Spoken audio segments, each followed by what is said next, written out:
Et salut mes Nakama, bienvenue sur ma chaîne.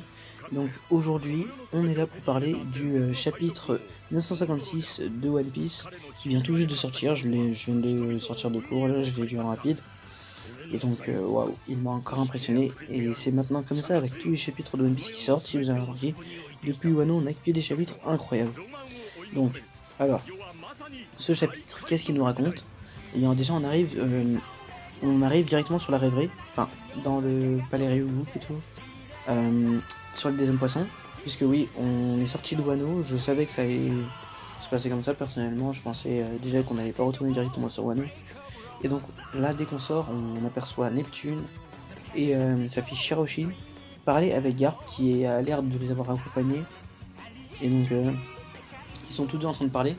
Et à un moment, on apprend quelque chose où on me dit que le roi Cobra, enfin en tout cas, il y a eu un problème avec Alabasta. Après, ce sera sûrement le roi Cobra, et on a Shiroshi qui nous dit quoi, princesse Vivi, ainsi il a pu arriver quelque chose. Donc ensuite, on repart, et là, on est un peu partout, où on repart plutôt, pardon, on n'est pas partout encore plutôt, on est chez Big News, chez notre cher Big News, qui est en train de écrire un article et sur ce qui s'était passé pendant la rêverie. Et de ce qu'on a vu, j'ai l'impression que la rêverie a fait quelque chose. Il a dû se passer quelque chose plutôt de très très incroyable pour que ça soit aussi grave que ça.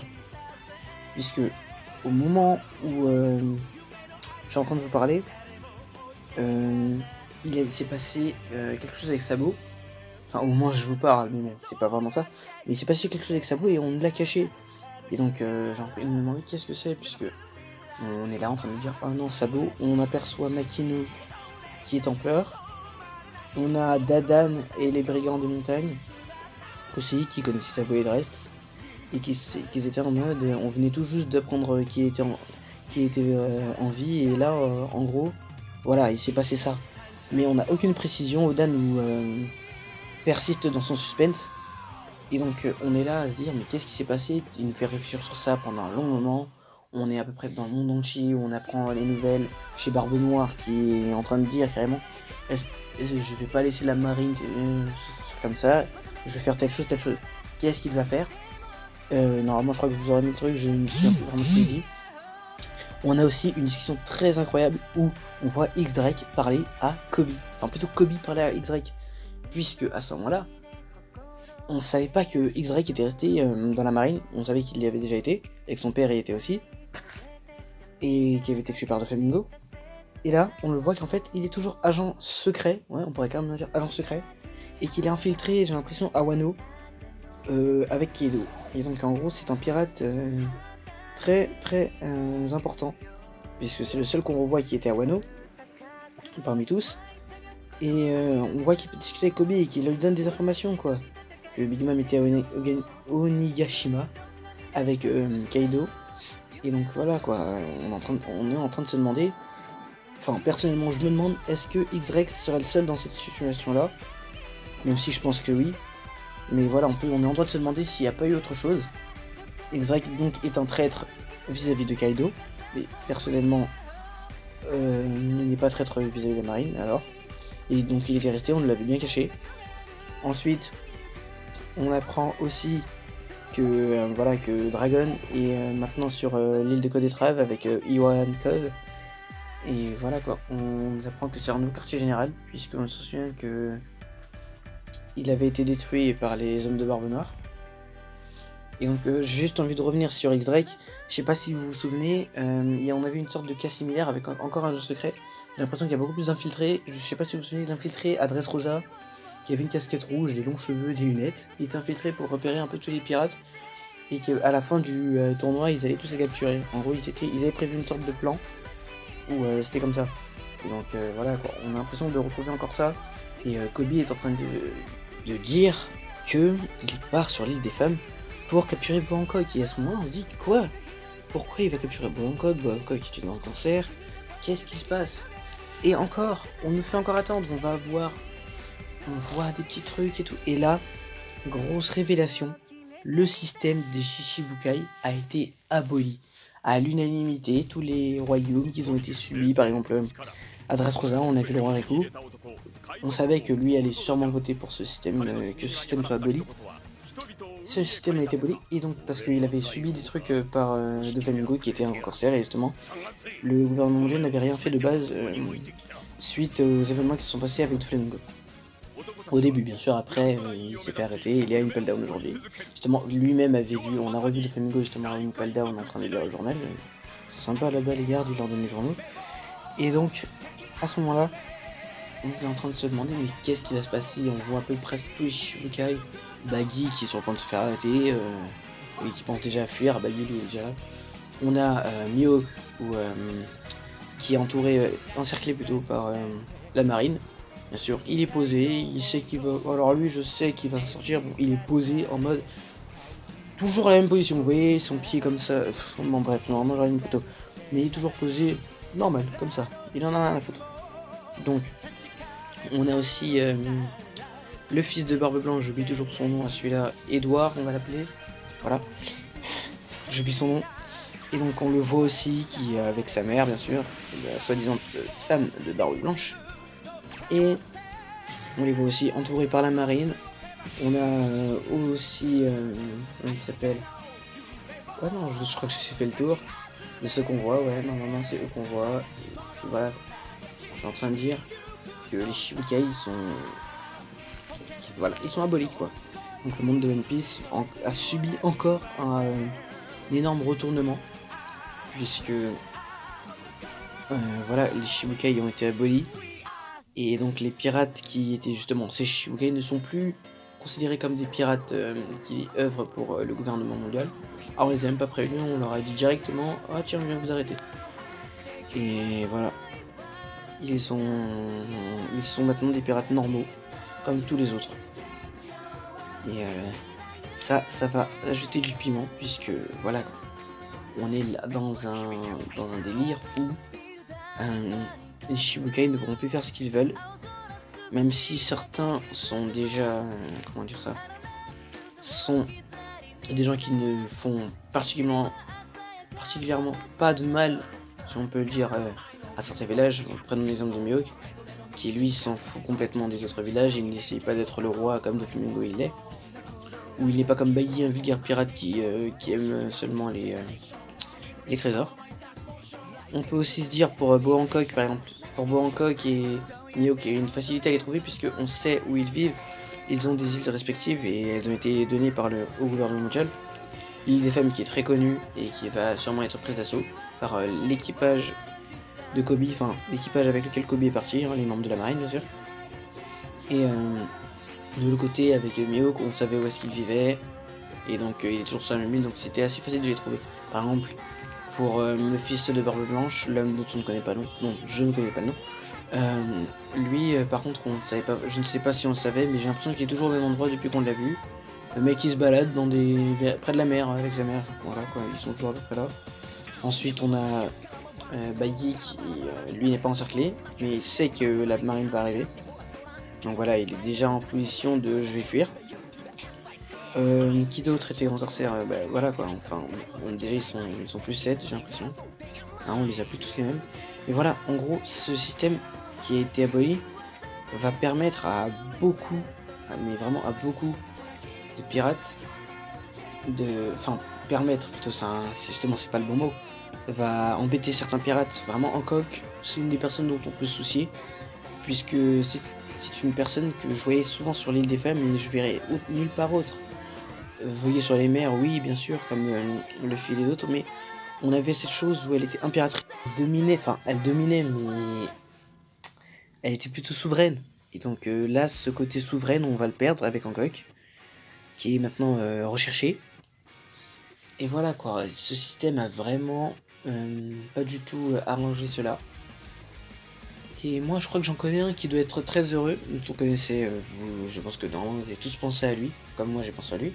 J'en connais un qui doit être heureux, c'est Fujitora. Il voulait abolir ce système et c'était un de ses buts quand il entrait en tant qu'amiral dans la marine. Il voulait abolir le système des Shichibukai, puisque lui-même avait déjà vu à quel point les Shichibukai profitaient de ce titre, surtout avec de Flamingo. Il profitait de ce titre-là pour faire des choses. Et voilà, la marine était obligée de fermer les yeux sur ça. Il pouvait pas intervenir. Et donc c'était vraiment quelque chose qui embêtait beaucoup la marine et Fujitora. Aujourd'hui, ils vont pouvoir les traquer. Et ça va te faire du bien ce gars-là. Je crois qu'il est content. Là, il est dans son... Ah là, il est content. Il est dans son monde. Là, il doit se dire, ah parfait, on va pouvoir enfin les buter. Ouais, donc alors, ce qu'on retient de ce chapitre, c'est une chose est arrivée à Sabo dont on ne sait toujours rien. Oda nous laisse toujours en haleine. Là, j'en ai marre, moi. Je voulais savoir. Je pensais que c'était ça qui allait nous être annoncé dans le chapitre, mais pas du tout. C'était vraiment l'abolition des Shichibukai qui nous a été annoncée.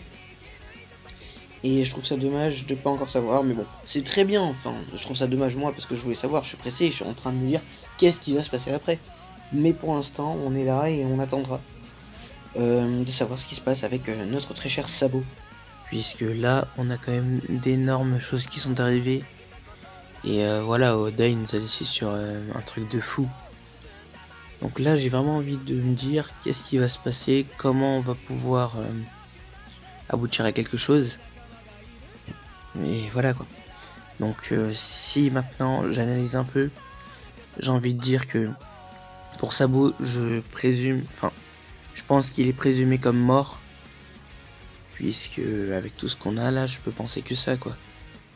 Et je pense pas qu'il a été capturé ou tout ça, quelque chose d'autre.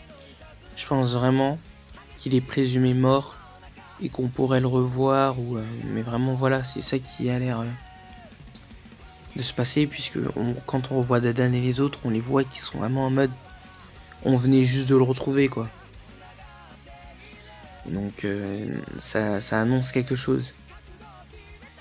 Voilà, et donc pour Nefertari, Vivi et Cobra, faudra encore voir qu'est-ce qui leur est arrivé, puisque ce sera soit l'un des deux, soit les deux.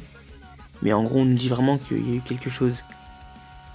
Et donc là, voilà quoi. J'avais aussi trouvé curieux que Garp, ce soit Garp pardon, qui amène Shirahoshi et Neptune jusqu'à l'île des hommes poissons. Et j'ai pensé au début que c'était peut-être une référence à Luffy, puisqu'on voit un peu les hommes poissons qui disent grand-père de Maître Luffy. Je pensais que c'était peut-être une référence que Oda voulait faire, que le grand-père de Luffy lui aussi soit bon avec les hommes poissons. Mais c'est peut-être une autre raison. J'ai vu quelques vidéos où on nous disait que ça pourrait être avec le lien que Shirahoshi soit Neptune.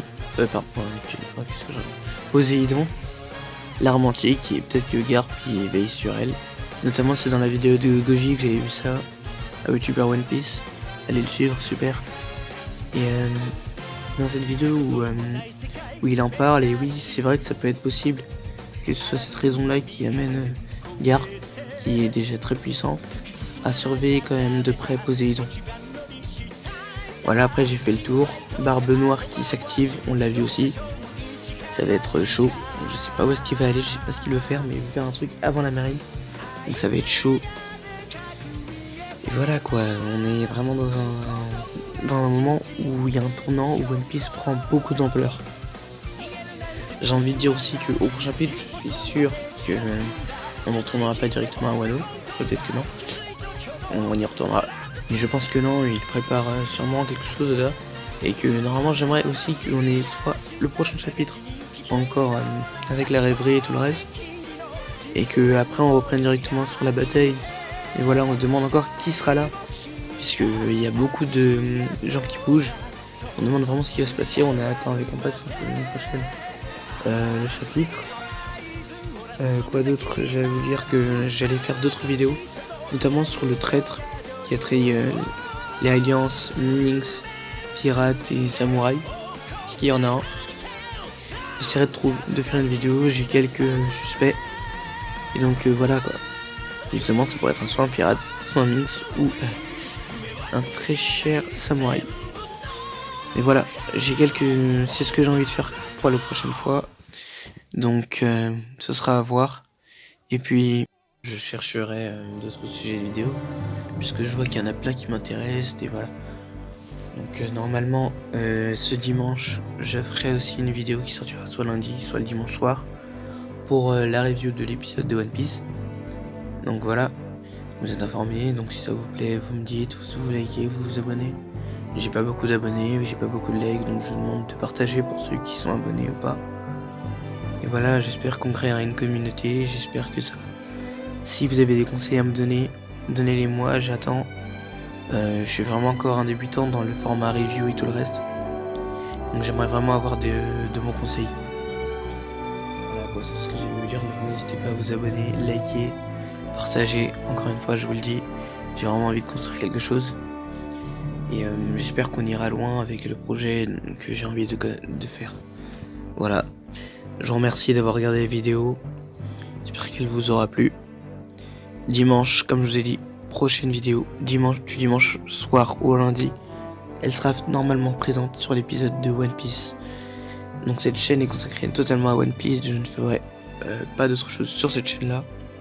Et on verra. Je continuerai bien sûr aussi les reviews sur les chapitres.